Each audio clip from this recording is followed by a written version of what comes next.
जय श्री कृष्ण, जय सिया राम। कली हनुमानी, हनुमान जी की आध्यात्मिक शिक्षाएं, अध्याय 6, अभिशप्त आत्माएं, भाग 2। अभी तक हमने जाना कि पूजा स्थली पर उर्वा और उर्मी ने दीपक जलाए और सभी मातंगों ने हनुमान जी को बुलाने के लिए मंत्रोच्चारण किया। तभी हनुमान जी की गहरी दिव्य वाणी उस पवित्र गोलार्ध में गूंजी, मेरे प्रिय शिष्यों, अपनी आंखें खोलो। उस गोलार्ध में उपस्थित मातंग जनों ने अपनी आंखें खोली और भूमि पर साष्टांग प्रणाम किया। हनुमान जी की दिव्य उपस्थिति के कारण वे काल का बोध खो बैठे थे। किसी को पता नहीं था कि वे कितनी देर वहां साष्टांग अवस्था में भूमि पर लेटे रहे। उन्हें तो यह भी नहीं पता था कि वे भूमि पर लेटे हुए हैं या शून्य में तैर रहे थे। जब उन्हें वापस काल का बोध आया तब उन्हें ऐसा लगा जैसे उनके पुराने तन हिम के पिंडों की भांति पिघल गए थे और उनकी सभी अशुद्धियां निकल गई थी। जब हनुमान जी ने अपना आसन ग्रहण किया तो बाबा ने उर्वा को निर्देश दिया कि वह पूजा के प्रथम यजमान को दिव्य गोलार्ध के भीतर लाए। पहले यजमान थे चाचा वसंत। उन्होंने अपना स्थान ग्रहण किया। उसके पश्चात अन्य मातंग जो गोलार्ध के बाहर खड़े थे उनको भीतर बुलाया गया। उर्वा और उर्मी ने उन मंत्रों का उच्चारण किया जिसके माध्यम से सभी को अभिशप्त आत्माओं की उपस्थिति के बारे में चेताया गया। उन मंत्रों के उत्तर में नए सभाजनों ने उच्चारण किया, हाँ हमें बोध है, हाँ हमें बोध है। मातंगों की पूजा एवं अनुष्ठानों का एक मुख्य भाग ज्ञान की वार्ता होती है। उसी वार्ता को शुरू करने के लिए उर्वा ने सबसे पहले अपनी जिज्ञासा चिरंजीवी गुरु के सामने रखी। हे देव, मुझे नहीं पता कि यह मेरी आत्मा बोल रही है या कोई पराई आत्मा। कृपया हमें विस्तार से बताएं कि कैसे पराई आत्माएं हमारे तन व मन का प्रयोग करती हैं और ऐसा करने के लिए वे क्या ढंग अपनाती हैं। मैं विशेष रूप से अभिशप्त आत्माओं के बारे में जानना चाहता हूँ। अपनी जिज्ञासा प्रकट करने के पश्चात उर्वा अपने स्थान पर बैठ गया और सभी मातंग इस विषय पर हनुमान जी की वाणी सुनने लगे। हनुमान जी ने कहना आरंभ किया, मैंने कल रात एक भक्त के घर पर एक घटना होती देखी। उसका नाम अशोक है। वह रात्रि भोजन कर रहा था। अचानक उसकी आत्मा के स्थान पर एक पराई आत्मा आ गई। उसकी पत्नी उसके सामने ही बैठी थी और उसे देख रही थी। उसे अपने पति में तब तक कोई परिवर्तन दिखाई नहीं दिया जब तक उसने अचार के लिए नहीं पूछा। परंतु आपको तो अचार से घृणा है, वह आश्चर्यपूर्वक बोली। तो क्या हुआ? आज मेरा मन कर रहा है अचार खाने का। घर में है कि नहीं? अशोक ने पूछा। हाँ है, अचार तो है, वह बोली और अचार लाने के लिए रसोई में चली गई। जब तक वह वापस आई तब तक अशोक की आत्मा उसकी देह में पुनः आ चुकी थी और पराई आत्मा जा चुकी थी। ये लो अचार। यह अचार का बर्तन अपने पति के सामने रखा और उसे निकालते हुए बोली। अशोक की आत्मा ने उसके तन मन से एक क्षण के लिए मिलान किया। उसके मुख से प्रश्न निकला, क्या मैंने अचार मांगा था? क्योंकि उसके तन मन में अचार के मांगने की स्मृति पहले से थी, तो मिलान सही निकला। आत्मा को उसमें कुछ भी विचित्र नहीं लगा। उसने प्रसन्नता से अचार का स्वाद लिया। यद्यपि अचार खाने की उसकी स्वयं की इच्छा नहीं थी, वह इच्छा तो एक पराई आत्मा द्वारा रोपित की गई थी। प्रायः पराई आत्माएं जिस भी तन मन में अतिक्रमण करती हैं उसी के अनुसार ढल जाती हैं। इसीलिए मूल आत्मा को कोई आशंका नहीं होती।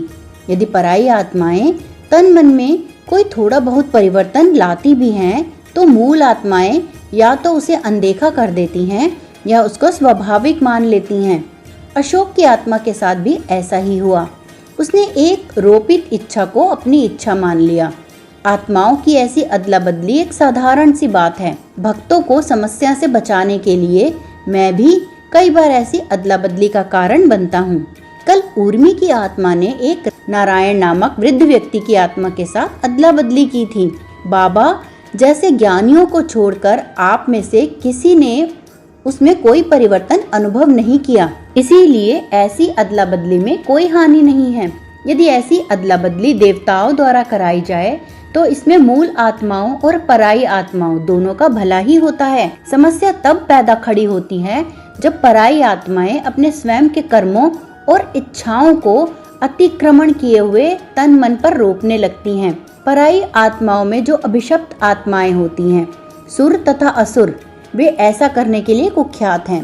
साधारण आत्माएं जिस भी तन मन के साथ जुड़ती हैं उसी को अपना मान लेती हैं। उस तन मन में जो भी भावनाएं पैदा करती हैं, चाहे वे सकारात्मक हो या नकारात्मक, उसी को वे अनुभव करती हैं।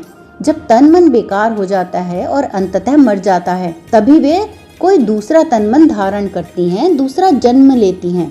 परंतु अभिशप्त आत्माएं अलग ढंग से तन मन के साथ जुड़ती हैं। सुर आत्माएं केवल जीवन के सकारात्मक रसों का पान करती हैं और असुर आत्माएं केवल नकारात्मक रसों का। ऐसा करने के लिए वे एक तन मन से दूसरे तन मन में लगातार भटकती रहती हैं। किसी एक तन मन में सकारात्मकता, नकारात्मकता और उदासीनता के उतार चढ़ाव आते रहते हैं।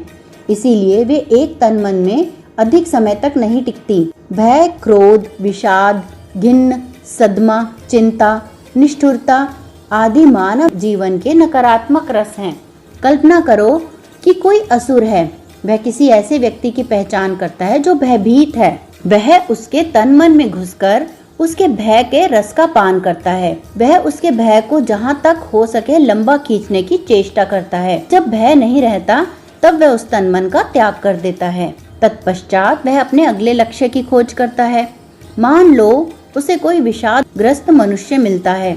वह उसके तन मन में घुसकर विषाद का रस पीता है और उसे लंबा खींचने की चेष्टा करता है। जब तक उसके तन मन में विषाद नहीं रहता तो वह उसको त्याग देता है। तत्पश्चात वह आगे नए तन मन की खोज करता है, जो भयभीत हो या क्रोधित हो या विषादग्रस्त हो या घिन्न से भरा हो या सदमे में हो या चिंताग्रस्त हो या निष्ठुर हो आदि आदि। हर्ष, विश्वास, आशा, सुखद, आश्चर्य, सहानुभूति, ये सभी मानव जीवन के सकारात्मक रस हैं। सुर ऐसे व्यक्तियों की खोज में रहते हैं जो सकारात्मक मानसिक स्थिति से गुजर रहे हों। वे उनके तन मन में जगह बनाकर सकारात्मक रसों का पान करते हैं और सकारात्मक स्थिति को जितना लंबा खींच सकते हैं वो खींचते हैं। अभिशप्त आत्माएं यदि एक बार किसी के तन मन का प्रयोग कर लें तो वे बार बार उसके तन मन का प्रयोग करती हैं। उन्हें यदि एक बार रस का स्वाद किसी तन मन के माध्यम से मिल गया तो उसी तन मन के आसपास मंडराती रहती हैं और अवसर खोजती रहती हैं। इतना ही नहीं, वे स्वयं के लिए भी अवसर बनाती हैं। उदास होना एक साधारण सी मानवीय बात है और यदि उस उदासी के कड़वे रस को पीने के लिए कोई असुर आपके तन मन में जगह बनाता है तो इसमें कोई हानि की बात भी नहीं है। हानि तो तब होती है जब असुर आपको लगातार उदास रखता है। वह आपके मन में नकारात्मक विचार भरने का प्रयास करता है ताकि आपको वहाँ भी समस्याएं दिखाई देने लगे जहाँ पर समस्या का चिन्ह भी नहीं होता। किसी के ऊपर विश्वास करना ये मानवीय स्वभाव है और इसमें कोई हानि की बात भी नहीं है। यदि कोई सुर उस विश्वास के रस को पीने के लिए आपके तन मन में जगह बनाए तो भी कोई हानि की बात नहीं है। परंतु हानि तब होती है जब वह सुर आपके विश्वास को अंधविश्वास में बदल देता है। वह आपके मन में ऐसे सकारात्मक विचार डालता है कि आप अपने शत्रुओं पर भी विश्वास करने लगते हैं। इसी तरह क्रोधित होना भी एक मानवीय स्वभाव है और इसमें कोई हानि की बात नहीं है।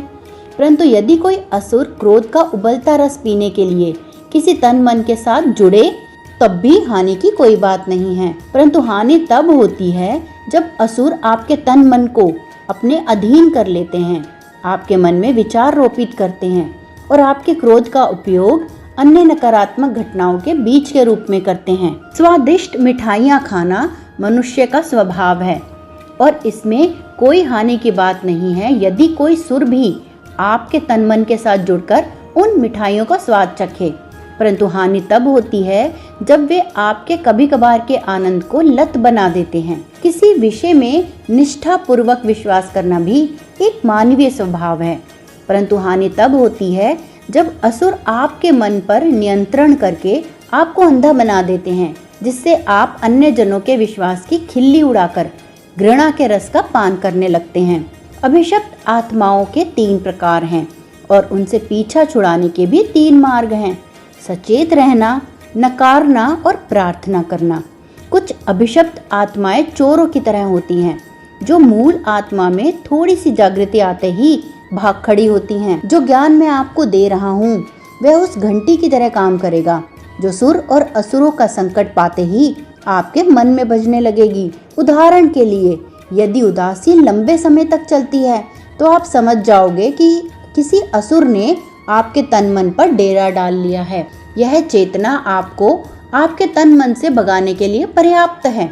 आपको उन अभिशप्त आत्माओं के प्रति भी सचेत रहने की आवश्यकता है जो आपके तन मन पर नहीं, अपितु आप जिन जनों के संपर्क में रहते हैं उनके तन मन पर भी डेरा डाले हुए हैं। उदाहरण के लिए, यदि आपका कोई मित्र लगातार किसी बारे में शिकायत करता है तो तुरंत समझ जाइए कि वह असुरों के नियंत्रण में है। यह समझ आपको उनसे सुरक्षित रखेगी। इस समझ के अभाव में वे असुर आपके तन मन पर भी डेरा डाल सकते हैं। यदि आपके मित्र को किसी चीज की लत है तो समझ जाइए कि उसके तन मन में सुरों का वास है। यह समझ ही आपको उनसे और उनकी लत से सुरक्षित रखने के लिए पर्याप्त है। अतः जो अभिशप्त आत्माएं चोरों जैसी होती हैं उनसे सचेत रहना पर्याप्त है। कुछ सुर और असुर ठग जैसे होते हैं। वे आपके तन मन को वश में करने के लिए आपको मूर्ख बनाते हैं। मान लीजिए आप कुत्तों से घृणा करते हैं। किसी भी चीज के प्रति लगातार घृणा करना तन मन में असुरों की उपस्थिति का सूचक है। असुर आपके संसार को कुछ इस तरह से रंग देते हैं कि आपको ऐसी घटनाएं दिखानी शुरू हो जाती हैं जो आपकी घृणा पर औचित्य का ठप्पा लगाती हैं। कुत्तों द्वारा मनुष्यों को नोच खाने के समाचार आपके पास आने लगते हैं। आपको ऐसे पीड़ितों के बारे में पता चलने लगता है जो कुत्तों के काटने से भयानक मौत मरे हैं। इन सब के कारण आपकी घृणा एक ऐसे स्तर पर पहुंच सकती है कि आप कुत्तों को मारने और हानि पहुंचाने को अपने जीवन का उद्देश्य बना सकते हो। बाहरी संसार असीमित है, आप इसका केवल एक सीमित प्रारूप ही देख पाते हो।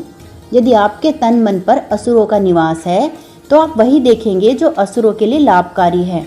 वे आपको ऐसी घटनाएं दिखाएंगे जिससे आपके जीवन में उन नकारात्मक रसों का उत्पादन होगा जिसको वे पीना चाहते हैं। वे आपको यह भी विश्वास करा देंगे कि आप जो देख रहे हो वही पूर्ण संसार है। घृणा के अलावा अन्य नकारात्मक जीवन रसों, क्रोध, भय, घिन, चिंता, सदमा, निष्ठुरता आदि, इनका भी उत्पादन शुरू हो जाएगा और इससे आपके मन में निवास कर रहे असुरों की संख्या बढ़ती जाएगी और आपकी मूल आत्मा कोई अंधेरा कोना पकड़कर सोती रहेगी। आप अभिशप्त आत्माओं को ही अपनी आत्मा मानने लगोगे। ऐसे सुरों तथा असुरों से मुक्ति पाने के लिए आपको अपने दृष्टिकोण को नकारना होगा। आपको यह भी नकारना होगा कि आप जो देख रहे हैं वही वास्तविकता है। आपके संसार में घटित हो रही सभी घटनाएं और आपके संसार में निवास कर रहे सभी मनुष्य भी आपके दृष्टिकोण की पुष्टि करें तो भी आपको उसे नकारना होगा। यदि कोई ठग आपको कुछ बेचने की चेष्टा कर रहा है तब आपको तब तक ना कहना पड़ता है जब तक कि वह हार मानकर अपना रास्ता नहीं नाप लेता, या तो वह भाग जाएगा और या सच्चे रंग दिखाने शुरू कर देगा। मान लीजिए कि आप कुत्तों से प्यार करते हैं। आप अपनी दया और प्रेम उन पर बरसाते हैं। इसका अर्थ है कि आपके तन मन में जीवन के प्रति सकारात्मक रस बन रहे हैं और उनका पान करने के लिए सुर तो आएंगे ही। हो सकता है कि वे आपके तन मन पर लंबा डेरा डाल लें और कुत्तों के प्रति दया और प्रेम बरसाने के नए नए कारण आपको देते रहें। तो आप कहेंगे कि इसमें समस्या क्या है? प्रबुद्ध व्यक्ति भी तो प्रेम और करुणा से भरे होते हैं, परंतु समस्या यह है कि जब आपके तन मन में सुर रहने लग जाते हैं तो असुर भी अपने आप आ जाते हैं। इसमें कोई संदेह नहीं है कि सुर आपके जीवन में सकारात्मकता लेकर आएंगे, परंतु असुर जिनकी संख्या सुरों से कहीं अधिक है वे आपके जीवन में नकारात्मकता लेकर आएंगे। आपको लगता होगा कि सुर और असुर दोनों एक दूसरे के विपरीत हैं, परंतु यह धारणा बिल्कुल मिथ्या है। सुर और असुर दोनों का गठबंधन होता है। दोनों एक दूसरे के कार्य में सहायक होते हैं। मान लीजिए कि असुरों ने आपके मन में कुछ ऐसे विचार रोपित कर दिए जिससे आपके जीवन में समस्याएं खड़ी हो गई और उदासी, क्रोध, भय आदि नकारात्मक रसों की बाढ़ आ गई। इससे आपके और आपके मित्र, परिवार, समाज आदि के बीच खाई बन गई।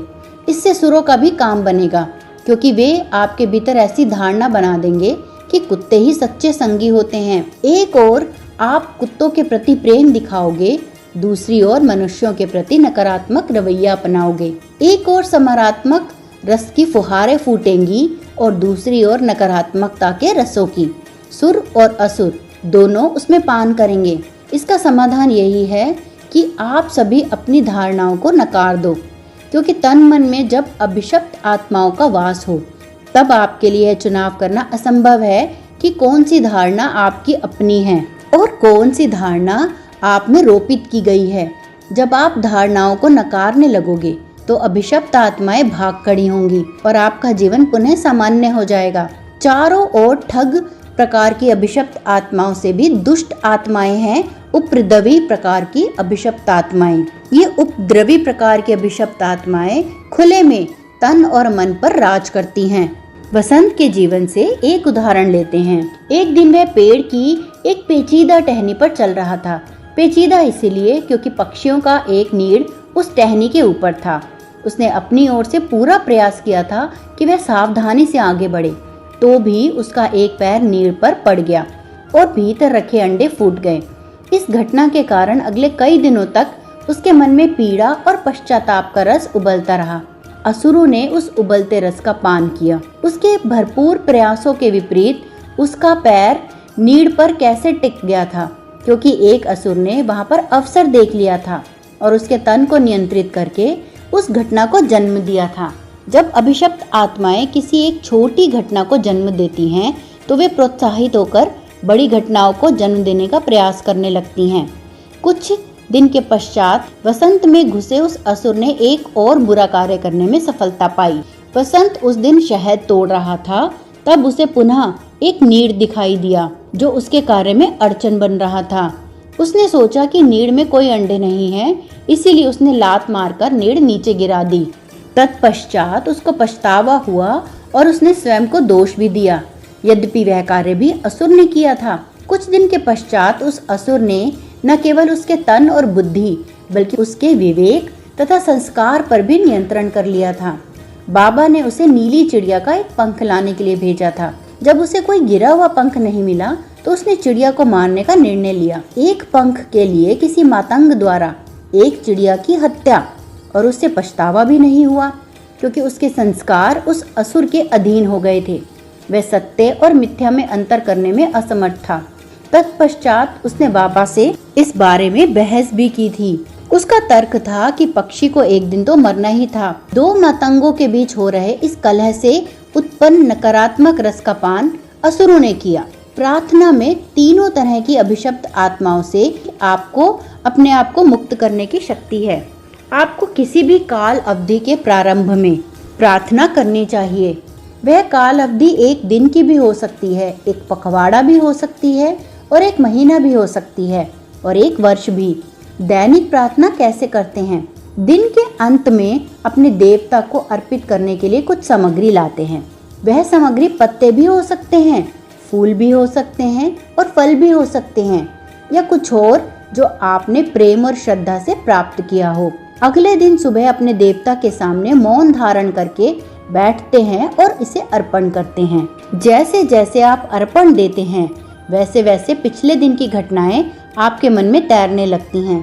वे सभी घटनाएं अपने देवता को समर्पित कर देते हैं। यदि पिछले दिन किसी घटना से आपको उदासी हुई हो तो वह उदासी भी अपने देवता के नाम कर देते हैं।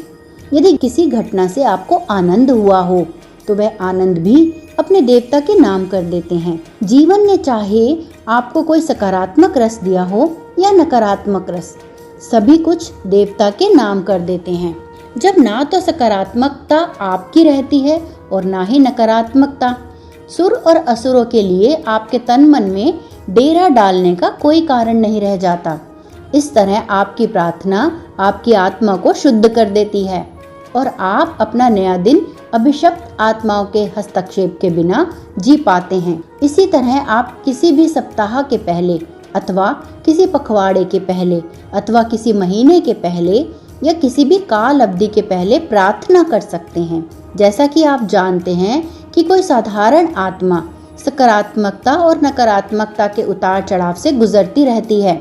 वह तब तक जन्म मरण के चक्कर में फंसी ही रहती है जब तक कि उसे मोक्ष नहीं मिल जाता। यदि युगों तक किसी आत्मा को मोक्ष ना मिले तो क्या होगा? क्या वे अनंत काल तक मानव देह में बंदी रहेगी? दूसरे शब्दों में, क्या आपकी आत्मा के पास इस संसार में विचरण के लिए अनंत समय है? नहीं, इस संसार में न केवल आपकी देह का अपितु आपकी आत्मा का भी समय सीमित है। यदि हम इस संसार को एक मार्ग मान लें तो आपके नश्वर तन रथों की तरह हैं जो इस मार्ग पर दौड़ रहे हैं और आपकी आत्मा यहाँ पर एक छोटी सी यात्रा का आनंद लेने आई थी, परंतु यहाँ के अनंत मार्गों में उलझकर रह गई है। मार्ग भले ही अनंत हों, परंतु आपके पास यहाँ पर सदा के लिए रहने की अनुमति पत्र नहीं है। यदि एक रथ टूट जाता है यानी एक तन मर जाता है तो आप दूसरे में प्रवेश कर सकते हैं, परंतु यह सब अनंत काल तक नहीं चल सकता। इस मार्ग पर यात्रा का आनंद उठाने के लिए अधिक से अधिक आत्माएं उतर रही हैं।